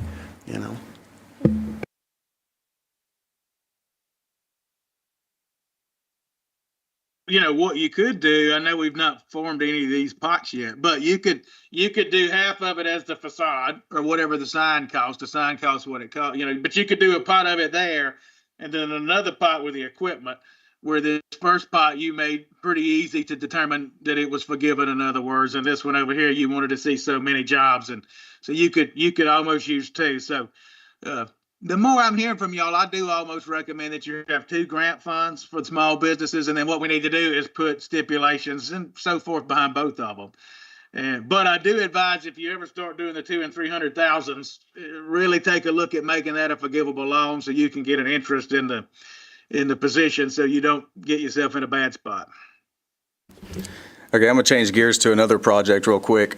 We approved a couple $100,000 for an infrastructure project to bring wastewater and regular water across the highway. Is that something that we could have qualified for possibly getting grant money back into that? Because that's something that we've never done before. But that was the complete project was for utilities. Was there what were the jobs tied to it? They were going to put in retail jobs. So I think we had 30-ish jobs or 25 jobs. Was it, he first said 40 until we were going to... Yeah, I think we dropped it down to like 25 jobs, and it was restaurant, possibly a medical building or something, I think, right? There's some different options. It's possible. So what they really like to pay for is running wastewater to what they call primary jobs, which are manufacturing, distribution, those type of things. I have seen them do retail before, and the smaller the town, the easier that sell is. So it is possible. But the reason I'm just almost sure you could get it with that end of town we've talked about with an industry like an aerospace industry is I'm almost 100% for manufacturing. And so I would, you could have, I would just have to know more about how much they were paying, how much the jobs were paying, and exactly what it was. But it's certainly something worth looking at anytime you get an opportunity.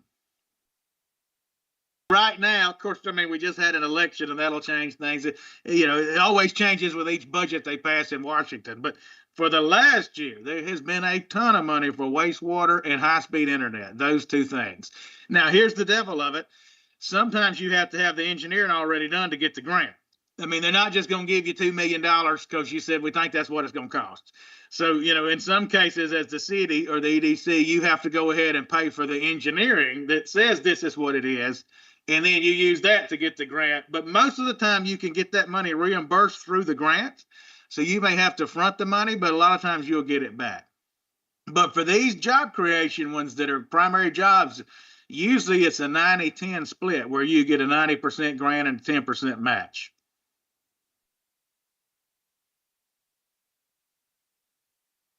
Thank you, Chad. I just know that a lot of our projects that are going to come to us in the future are going to be infrastructure projects. That's really, as a city, what we lack the most, I think, is infrastructure to these types of businesses. Not all of them are going to be primary jobs, so it might be a little bit more difficult. But as these people are coming to us for a couple $100,000 to get infrastructure to them, I do feel like it's a little bit of our responsibility to hear those and kind of lean into those, because that investment is going to be, once we get that infrastructure in for the next 50 years, we can put anybody in those buildings, right? But until the infrastructure's there, we can't do anything with that property.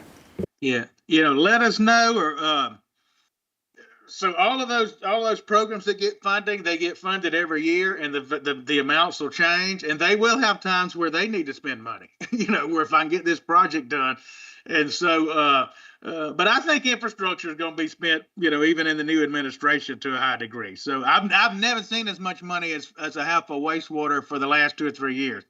I guess it was 3 years ago, there was a ton of money for burying electric lines. I don't remember if your electric lines are already buried or not. So, but I keep a pretty close watch on that, so I can let you know when programs are coming out, or you just come and tell me, and I can tell you if I think there's a certain bucket you need to go for or not.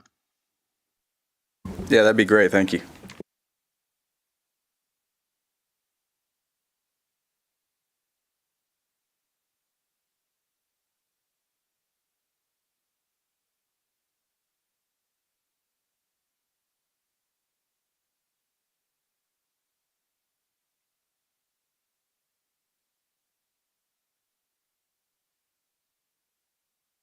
Help you with. I know, like I said, I know it's a lot to digest, and don't feel like you have to do it at all. Most of the time, there may be a committee or two formed to look at it, and so. But if you want to review it and then vote on, Mr. Chairman, that's totally up to you. I don't know if you have to vote on it as a program of work or vote on parts. So that's up to you. But you just let me know what you need from us at this point, and then we will add in the retail leakage figures.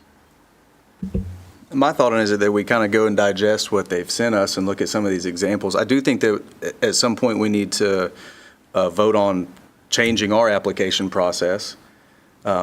Maybe make some buckets, like the equipment, the facade, signage, decide how much are we gonna do limits on those and what those limits would be, so that if the salon comes, we can say, okay, we can give you $20,000 for equipment, but it's got to be tied to this many jobs, and then we can give you $5,000 for facade and signage, right, or whatever those numbers might be. And that way we do have a set way to do it for every applicant that comes in, not just for the salon, but for everybody that comes in. We do have to remember we only have $15,000 in our budget for this year to be able to do those things. Let me ask you this, Chad, if we, in our strategic plan, if we set a limit of $10,000, can we say, no, this one we want to do $100,000 because the project's that good? Or do we have to stick to it? Or is there any, You don't have to stick to it. And, most of the time, we actually build these almost as rolling plans because things change. And next year you might want to relook at it and say, we did that, we didn't do that, we'd rather do this, and kind of always be looking at it. But no, these are just literally recommendations.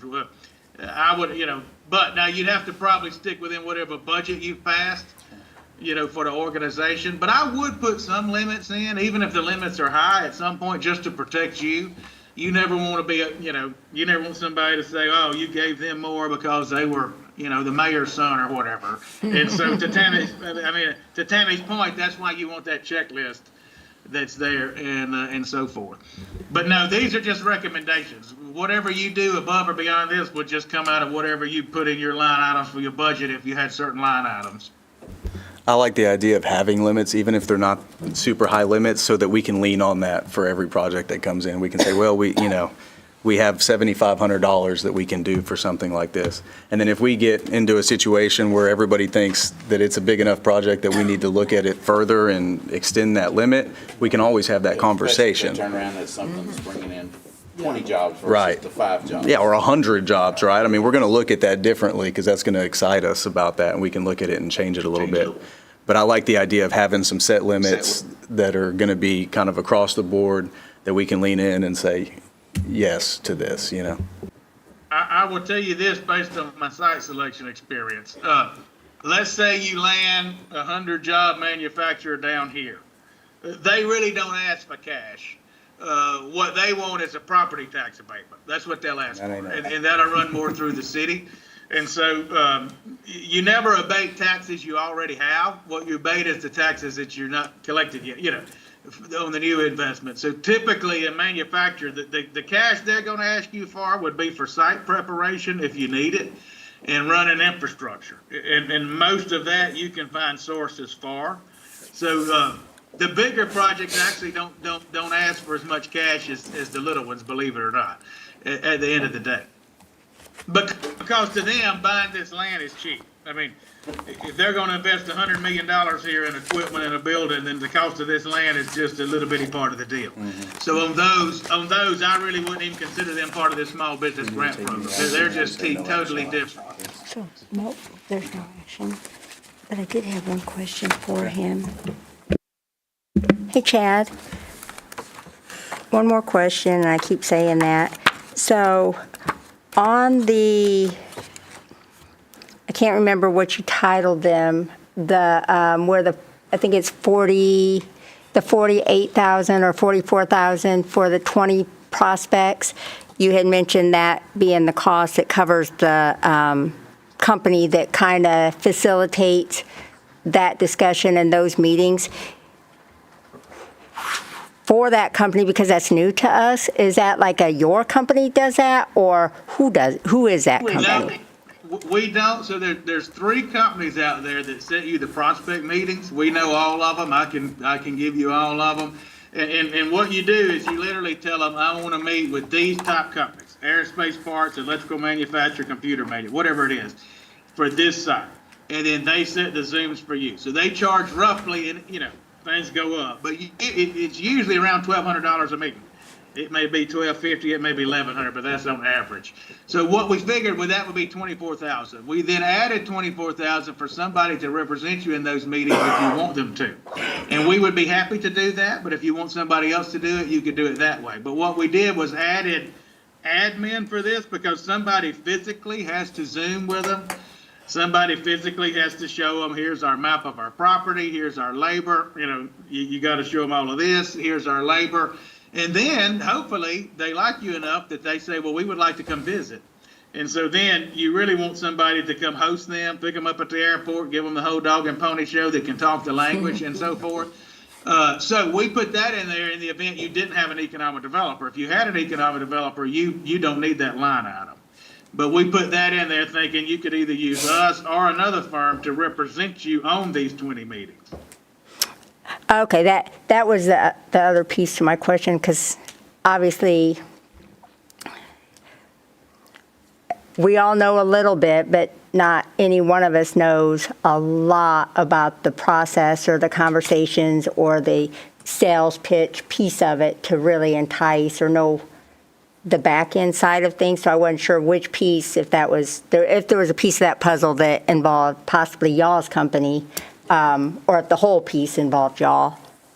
No, we don't actually set the meetings, but we will do the Zooms and build all. And some of these will have a request. Like we're helping another town, and yesterday we got a request from a company out of Toronto that sent Allie and I, 50 questions we got to answer for another Texas town. I won't say where that we help out. So we don't set the meetings, but we represent you on them. But again, we didn't put that in there just for us. If you want to bid that or get somebody else, that's fine. But without having an economic developer, it would either fall to the city manager or to one of y'all. So you probably would want representation for that. And then also, we do not do these feasibility studies. So that is not us. We look to see how much they would cost, and that's what we came up with. We can recommend people, but we don't have any part in that. But basically, you would be outsourcing the coming up with the feasibility study and the prospecting to various firms.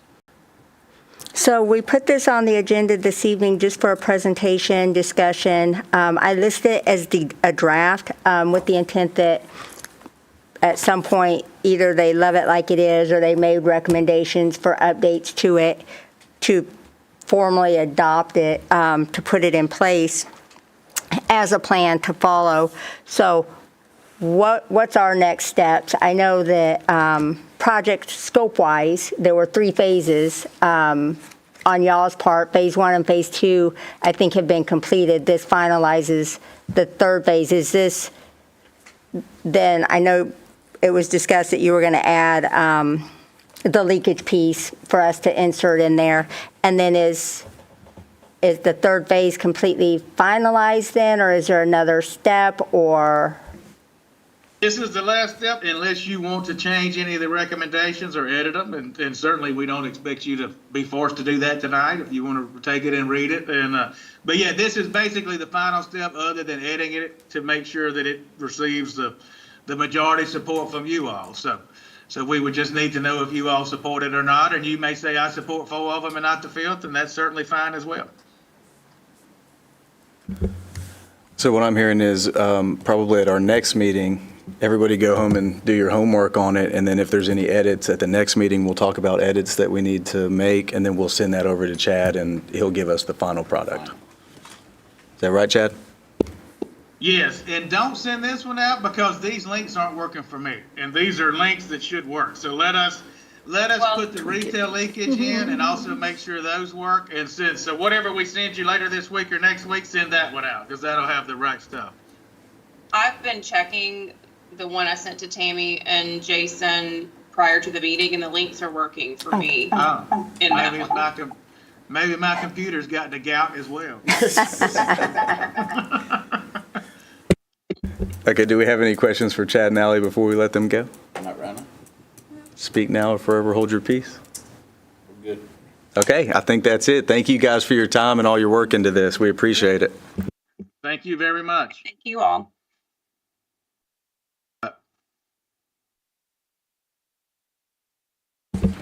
The consent agenda, Rosie did not get me the.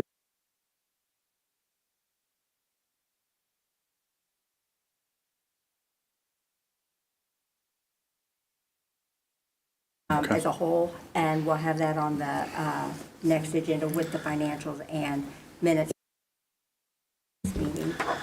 Okay, can I get a motion to table the consent agenda? I make a motion to table the consent agenda. Second. All right, we have a motion and a second. All in favor, say aye. Aye. Motion passes 7-0. And then I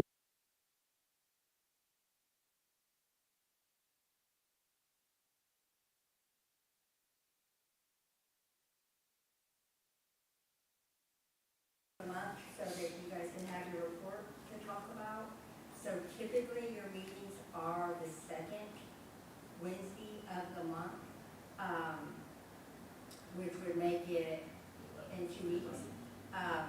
Not sure if you want what people's holiday parties and holiday schedules are looking like, if you want to try to meet in December or meet in January.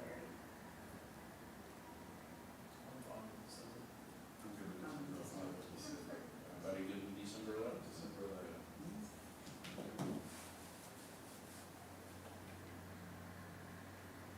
Is that when we would make a decision on your salon? Yeah, we finalized. Okay. It's not on the hair salon. No. No. Oh, sorry, no. beyond Just on the, Discussion and. Plan of Okay. what changes we still wanted to make. We could possibly get her an answer by the end of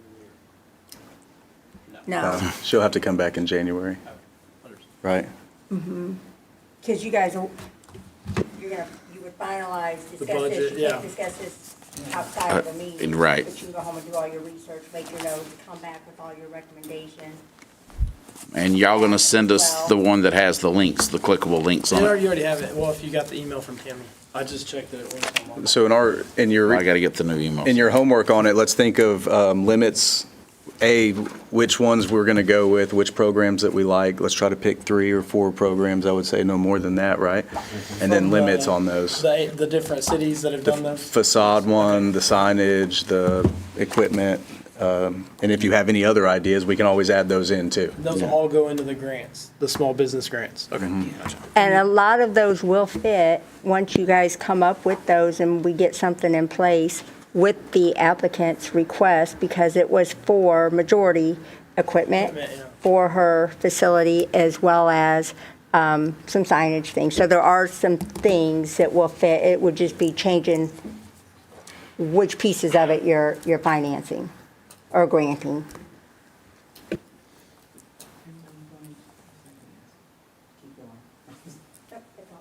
We're good, so. Oh, no, this you're thing gonna just get that came on. information to Chad tomorrow? Okay. This mic just came on by itself, so. Yeah, so did mine. I thought I was talking and it picked up. I was like, Yeah. Yeah.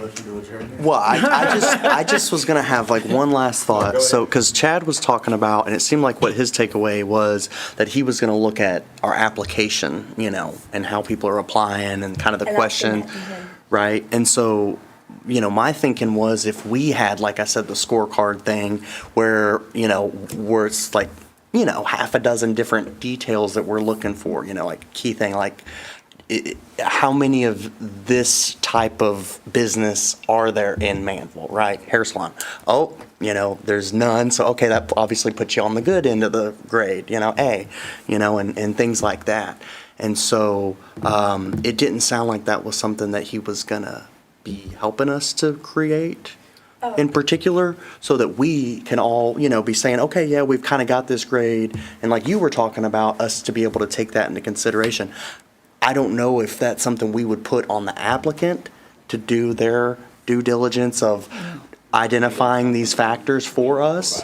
Right. You know what I mean? Right. But more of like, we do get their application and go to our meeting like we did privately and kind of look at that scale, those scales, and, be able to make this sort of determination. And my hope would be that we would have that sort of a thing by the time that the lady comes back, so that we can be able to explain not only what our decision is, but why, and have that for future discussion. So I don't know that you'll have the scale by that time, but there are, like I said, depending on the project, there are grant, a lot of what she's asking for falls within the realm of those couple grant options. It's not going to give her 100% maybe of what she's asking for, but there are areas that it will give. She was coming no matter what, whether you gave her money or not, so you're not discouraging her for coming. She knows this is a good location to bring a business as unique as that, because people literally are traveling far for services the exact same way. So there are grant opportunities, but that piece of it, we'll send the application to Chad. His suggestion was to look at all those different links and look at all those project applications already, because there's lots of things already built in those that we can incorporate into ours. So it may not put it, it's going to take some work, is what I'm trying to say, but it will get to that. That was what the end result, whether it's looking through these, getting suggestions from him, and then the work from the board to get a checklist that becomes part of your application, so it's not a surprise to the applicant that's applying. It's not wasting their time if they look and say, ooh, I don't match this, and this. Why am I going to fill out this 15-page application when none of these boxes check? Or it helps them to know, oh, okay, that'd be 10 points, got it. So at the end of the day, that's the goal, so that it takes the heart out of it and truly makes it cut and dry. Right. Doesn't matter if it's a mayor's son or daughter, it. I also think that it should be based off how much we're giving them too, right? So I don't know how this would work, but if you're going to create 10 jobs and we're giving you $10,000, that's $1,000 per job, right? Could we have a grading system on that? That if you're coming in and you're asking for $1,000 and you're creating 5 jobs, Well, that's pretty good, right? That's pretty good return on investment per job or per sales tax generated, right? Because those are the things that we care about. So if you're coming in and asking for $1,000 and you're going to generate $100,000 in sales tax, that's a yes all day, right? We're all on board with that. But if you're asking for $50,000 and you're only going to generate $20,000 in sales tax a year, then that's a bad grade for us, right? And so we all know that calculation. I think another part of that to look at is, are they building a standalone building, or are they renting a building that's always going to be there? Because they're going to invest more money if they're building a building, and all that money's going to go into the city from people around here. Like it'll always be there. Well, correct. You're creating jobs for people doing civil work, or people pouring concrete, or people, you know what I'm saying, building the metal building. Like, I think that should get some money. Yeah, correct. Because that building's been built. Which the strip center will always be there Correct. too, right? I mean, that space will always be there, And so it's, potentially with several different yeah. tenants. You know what I'm saying? Like, these over here have changed names I don't know how many times, but that building's always been there. Yeah. So I kind of think that falls into a different pot of maybe qualifying for more money, or, I don't know. It's kind of how I see it. Yeah, and I just really like the idea of what's our return on investment for those Yeah. projects, Oh, yeah. you know? I see that too. Okay. I didn't answer any questions with that, just brought more questions, but it's something for us to think about. Can we create something? Yeah. Or does somebody already have that somewhere and we Yeah, I was can gonna say, find too, it? Is there another city we could reach out to that has? Hopefully, one of these links will Yeah, give we'll us a have that. good combination Plus, of we a have the bunch. Alliance And we to can, also, yeah, you know, we don't need another city. Well. The Alliance doesn't necessarily. necessarily have that checklist. I tried Right. that, but they definitely can help us once we get it built out to say, ooh, did you think about this? Truly has that checklist, because with their tourism and everything he was pretty much talking about, they're doing it now. and I think they have a calculation also Yes. already in place that when they type in the things, it tells them what Yes, their it does. return on investment So is. that's I what think we we need. should, I think we should try ChatGPT. Oh, that's a good idea. Love chat. Thank you, AI. Okay. Okay, any more talk on that? Make a motion to adjourn. I'll second it. Second.